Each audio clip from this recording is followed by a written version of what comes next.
नमस्कार, बहुत स्वागत है आप सभी का। आप देख रहे हैं आपकी बात छत्तीसगढ़। मैं हूं अभिलाष मिश्रा। छत्तीसगढ़ में आज ही के दिन 2 साल पहले जनादेश आया था, बीजेपी के पक्ष में आया था, भूपेश बघेल की कांग्रेस सरकार के खिलाफ आया था और आज ही बीजेपी की सरकार बनेगी ये तय हुआ था।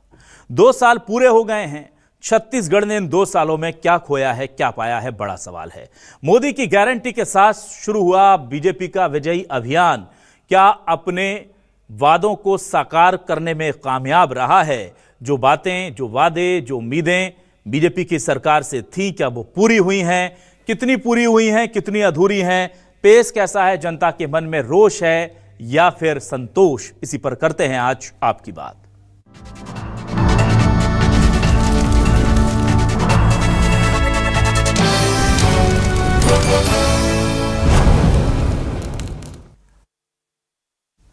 डिप्टी सीएम और गृह मंत्री विजय शर्मा बता रहे हैं कि हमने मोदी की गारंटी के लगभग कई वादे पूरे कर दिए हैं और हम पूरी तरह से जनता के लिए तत्पर होकर काम कर रहे हैं। वो कहते कहते कांग्रेस के कार्यकाल में हुए गड़बड़ियों को उजागर करते हुए कहते हैं कि जनता ने उनके कार्यकाल की उन कमियों को नहीं भुलाया है। उधर कांग्रेस से तमाम आरोप भी लगाए जा रहे हैं बीजेपी सरकार पर। कहा जा रहा है कि ना तो महतारी वंदन का वादा पूरा हुआ, ना धान खरीदी का, ना जमीन की रजिस्ट्री महंगी हो गई, बिजली महंगी हो गई, जनता परेशान है। दोनों के बयान सुनिए। छत्तीसगढ़ की जनता का बार बार अभिनंदन है। मेरे विधानसभा क्षेत्र की जनता का बार बार अभिनंदन करता हूं। सरकार कांग्रेस की सरकार थी जिसके विभिन्न भयंकर घोटाले उन सबको जनता ने याद रखा था, चाहे वो लिकर स्कैम हो, चाहे वो पोल स्कैम हो, चाहे दूसरे बहुत सारे स्कैम इन लोगों ने किए, उन सबको जनता ने याद रखा था। पिछली सरकार ने नैरेटिव ही बनाते रहे, पिछली सरकार ने काम नहीं किया धरातल पर कर दिया। माननीय विष्णुदेव साय जी की सरकार छत्तीसगढ़ में काम कर रही है। मैं सोचता हूं कि 2 साल में बहुत से काम जो घोषणा पत्र के थे वो पूरे हुए। 2 साल पहले जो जनादेश आया था वो हमारी आकांक्षाओं के अनुरूप नहीं आया था।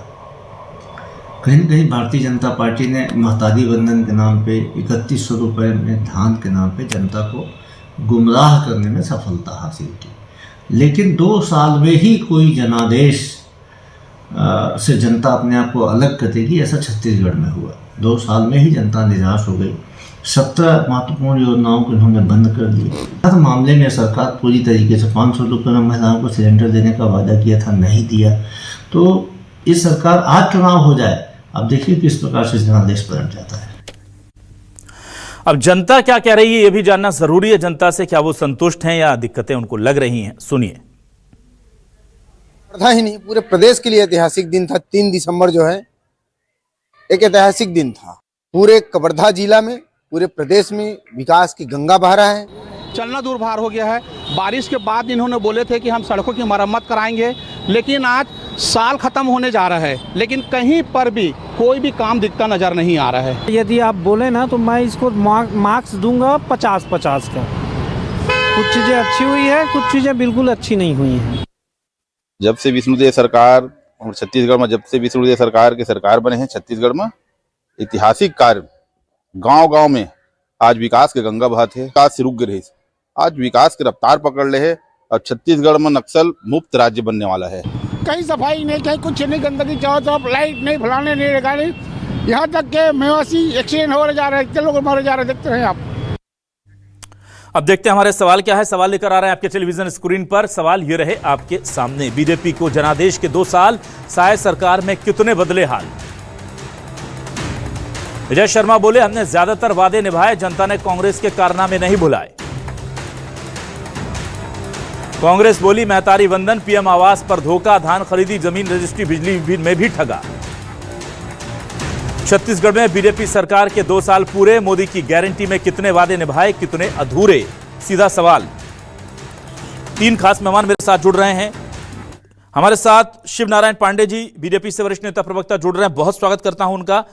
हमारे साथ कांग्रेस से वरिष्ठ नेता प्रवक्ता अजय गंगवानी जी जुड़ रहे हैं, बहुत स्वागत है आपका भी। और हमारे साथ वरिष्ठ पत्रकार के तौर पर धनवेंद्र जायसवाल जी जुड़ रहे हैं। धनवेंद्र जी, आपका भी बहुत स्वागत करता हूं। सबसे पहले अजय जी आपके पास आता हूं। 2 साल पूरे हो गए आपको विपक्ष में और बीजेपी को सत्ता पक्ष में आए हुए। मोदी की गारंटी के नाम पर देखिए वादे किए गए थे और वो कह रहे हैं हमने ज्यादातर वादे पूरे कर दिए हैं। कांग्रेस का रिएक्शन क्या है सर? बड़े बड़े मोदी गारंटी के वादे के दम पे भारतीय जनता पार्टी आज सरकार बनने में सफल रही। आज मैं पूछना चाहता हूँ, वरिष्ठ प्रवक्ता बैठे हैं यहाँ पे, क्या महिलाओं को 500 रुपये सिलेंडर मिल पाया? क्या 100 दिन में नियमित कर्मचारी नियमित हो पाए? क्या 1 लाख युवाओं को आपने रोजगार देने का दावा किया था, आज 2 साल पूरे हो गए, क्या 40,000 युवाओं को रोजगार मिल पाया? क्या किसानों का धान 3100 में खरीदा जा रहा है? लगातार गिरदावरी में साजिश करके जो है रकबा 5 लाख हेक्टेयर से कम हो चुका है। 18 लाख प्रधानमंत्री आवास का दावा किया गया। पांडे जी बता दें कितनों के खाते में 1 रुपए भी डाले हो तो बताएं। आज ना आप एकमुश्त भुगतान कर रहे हैं।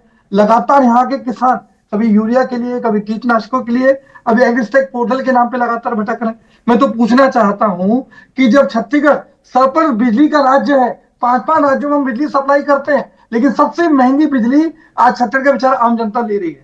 मैं तो पूछना चाहता हूं कि 17 जन कल्याणकारी योजनाएं जो कांग्रेस की सरकार ने चलाई, चाहे 400 यूनिट बिजली बिल हाफ की योजना हो, स्वामी आत्मानंद की बात हो, किसान की कर्ज माफी की बात हो, या तेंदुपत्ता संघाकों की योजना की बात हो, सारी योजनाएं राजनीतिक द्वेष के चलते आप 17 की 17 योजनाएं बंद कर देते हैं। आज जमीन की गाइडलाइन दर देश के इतिहास में पहली बार 2 साल के अंदर 30% से 250% तक बढ़ाया गया। आज पहली बार भाजपा के प्रदेश अध्यक्ष का दुर्ग के व्यापारी घेराव करते हैं। दूसरी महत्वपूर्ण बात है कि लगातार रेत का अवैध उत्खनन जारी है।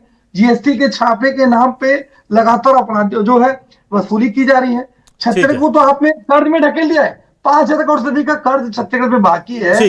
यहाँ के खनिज संसाधनों को आप अपने पूंजीपति मित्रों को सौंप के निजीकरण की साजिश और षड्यंत्र कर रहे हैं। तो 2 साल में मैं आखिरी 10 सेकंड व्यास जी, चाहे वो किसान हो, युवा हो, महिला हो, मजदूर हो, आदिवासी, हर वक्त ठगा सा महसूस कर रहा है। मैं तो आपको खुली चुनौती देता हूं कि एक उदाहरण मैं कुशासन का देता हूं और एक उदाहरण पांडे जी सुशासन का दे, जिसकी लिस्ट पहले खत्म हो जाएगी वो हार मान ले। चलिए ठीक है। शिवनारायण पांडे जी, देखिए बहुत सारे आरोप लगा रहे हैं कांग्रेस के नेता और कह रहे हैं कि सारे वादे आपके विरुद्ध है वो अधूरे रह गए। पीएम आवास, धान खरीदी, 18 लाख पीएम आवास, 1 लाख युवाओं को रोजगार, 500 का सिलेंडर, रजिस्ट्री महंगी, बिजली बिल हाफ की बात थी, माफ की बात थी, वो सब गिना रहे हैं लाइन से। क्या कहेंगे आप? जी अजय जी, अपने धर्म का पालन कर रहे हैं विपक्ष के नाते, और सारे जो आंकड़े हैं वो पब्लिक डोमेन में है, सबको मालूम है।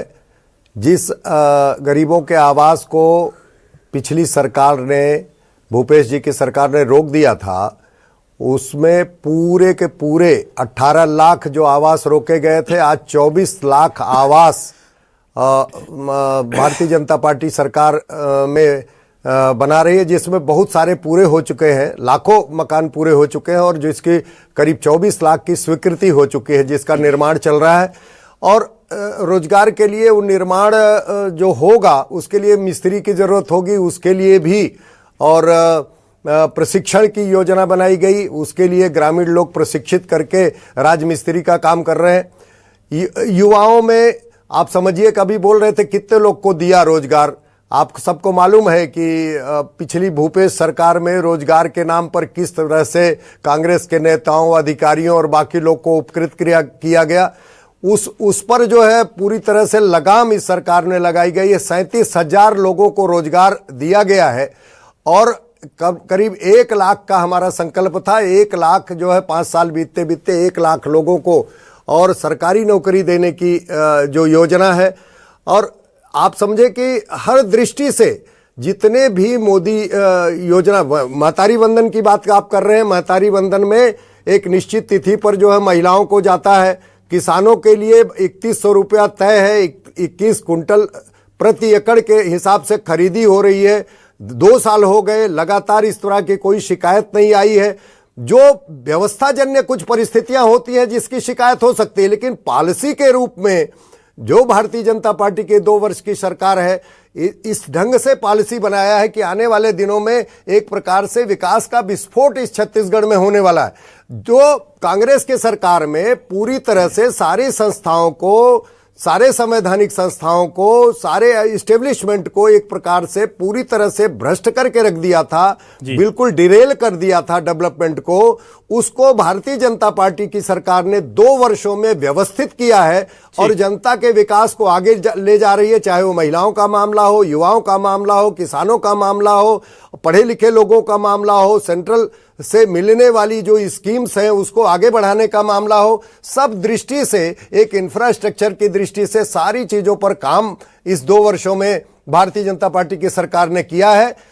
मैं चुनौती देता हूं कि एक भी कांग्रेस की योजना को जो जन उपयोगी रही है उसको बंद भी नहीं किया गया, बल्कि आगे किया गया है, उसको और आगे बढ़ाने, उसको मॉडिफाई किया गया है, उसको और संशोधित करके आगे बढ़ाने की कोशिश की गई है। और 2 वर्ष का सफल कार्यकाल विष्णुदेव शासन का हम आज देख रहे हैं। जो जनादेश था उसके अनुसार इस सरकार ने काम किया। ठीक है, जायसवाल जी आपके पास आता हूं। जायसवाल जी, कांग्रेस कह रही है सब कुछ खराब है, बीजेपी कह रही है बिल्कुल राम राज्य है।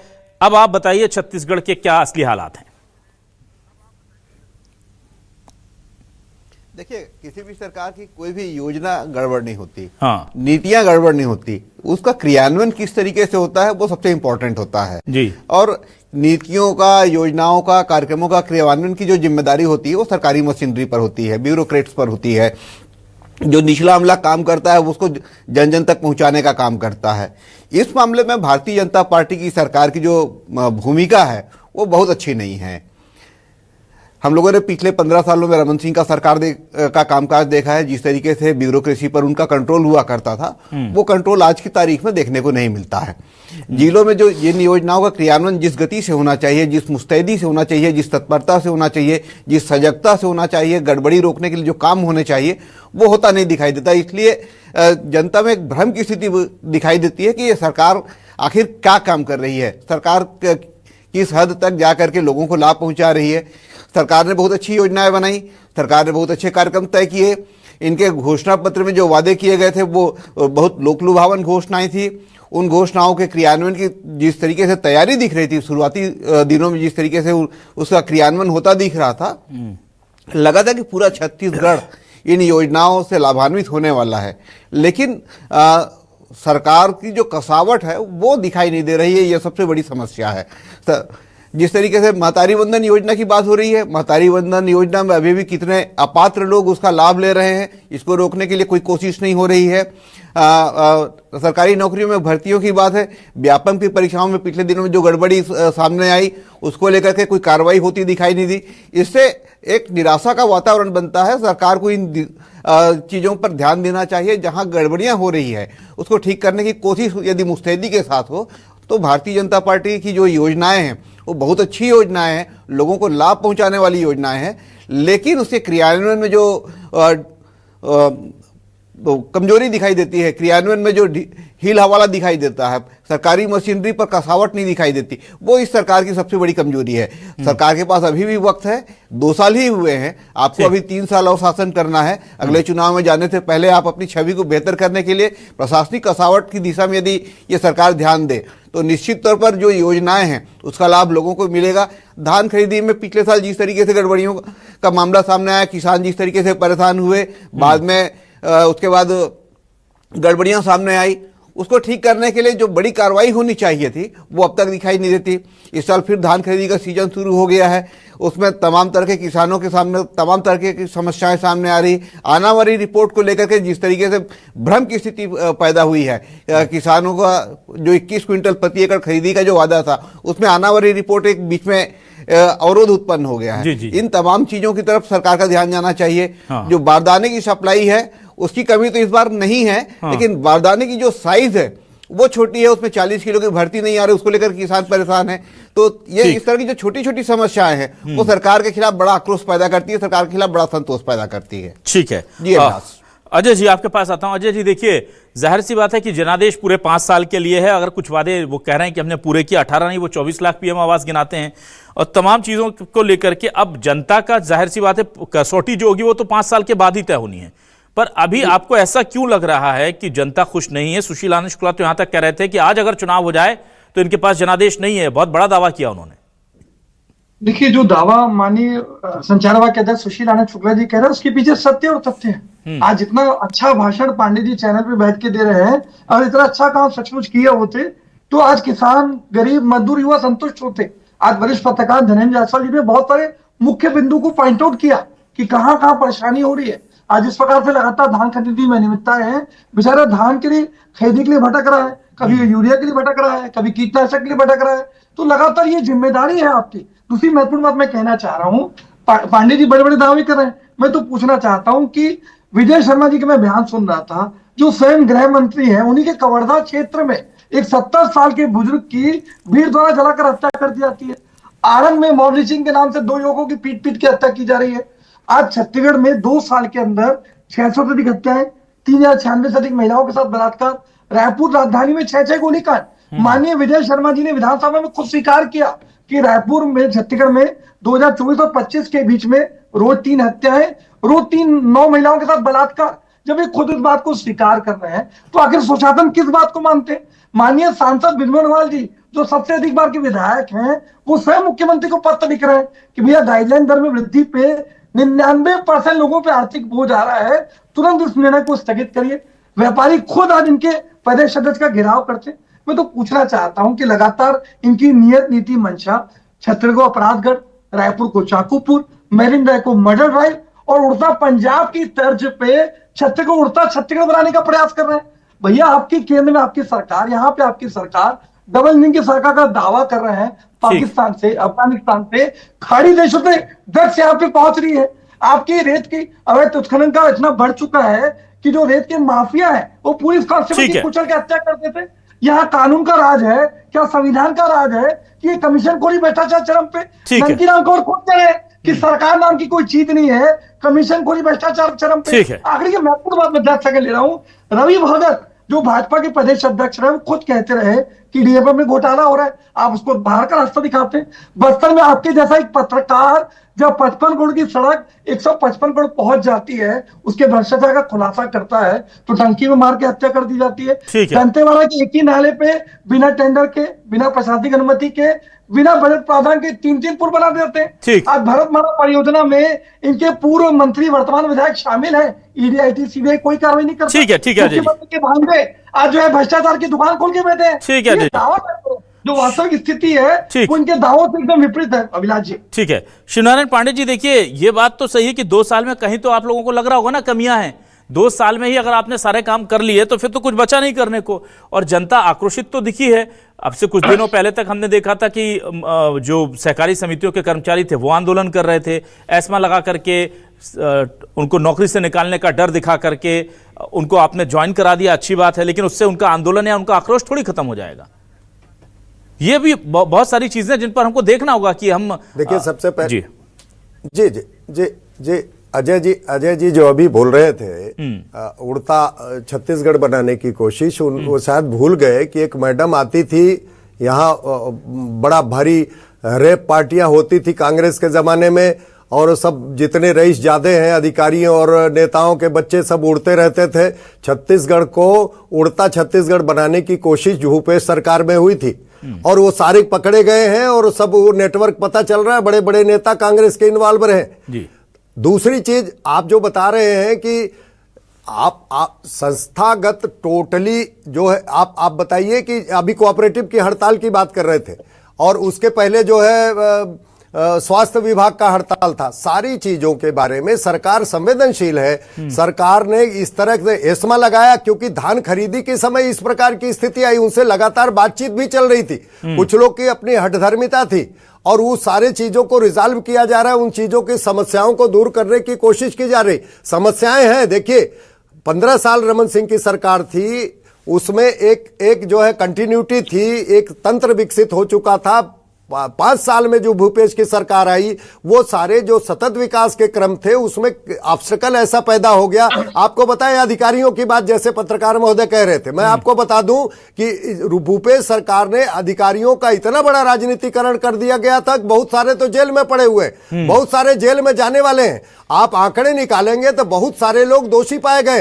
अब स्थिति ये है ना अभी बस सर अभी उनको बोलने दीजिए, से काम करवाना है वो सरकार के स्थायी अंग होते हैं।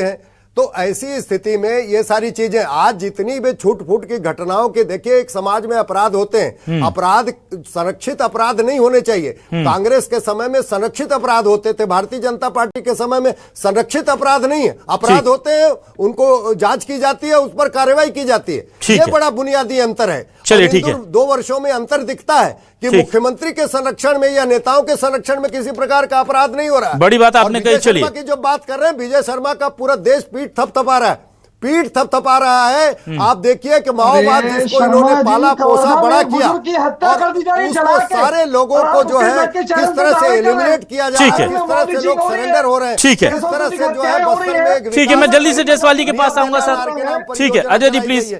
तो ठीक ये है, खाली आरोप लगाने की राजनीति मैं जायसवाल जी के पास आता हूं। जी। जायसवाल जी, चलिए भूपेश बघेल सरकार के लास्ट के 1 साल के कार्यकाल के जो उनका था, तुलना कर लेते हैं हम 2 साल के बीजेपी की सरकार से, क्योंकि यही ठीक होगा कि 4 साल उनको मिल चुके थे काम करने के और इनके पास अनुभव भी है और इनके साथ केंद्र का सपोर्ट भी है।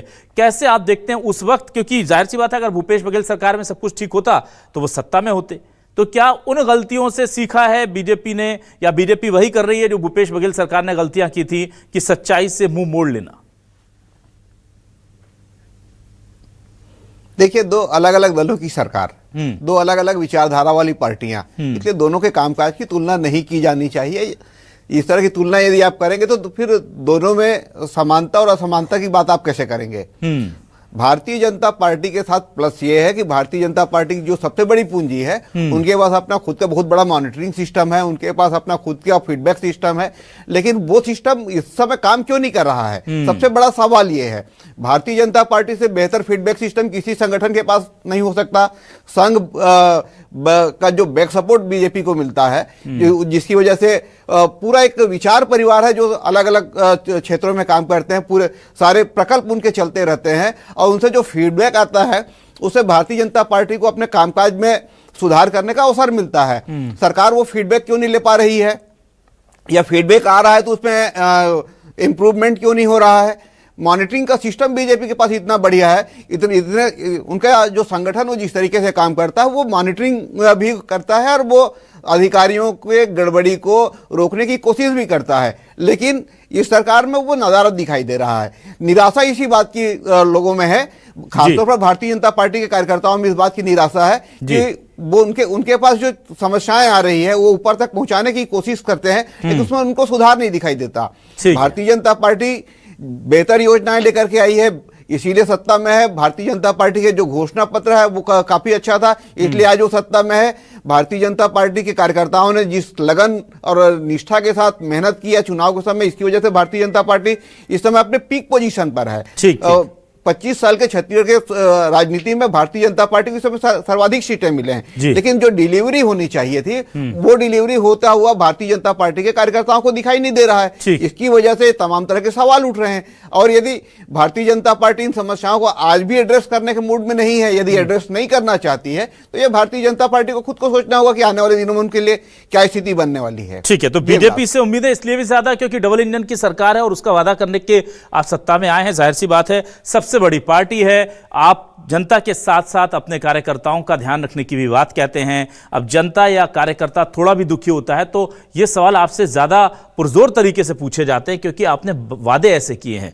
जाहिर सी बात है कि बीजेपी पर भरोसा किया है, अभी महज 2 साल हुए हैं, 3 साल और हैं, कुछ कमी पेशी है तो उसे ठीक करने का बहुत अच्छा मौका है।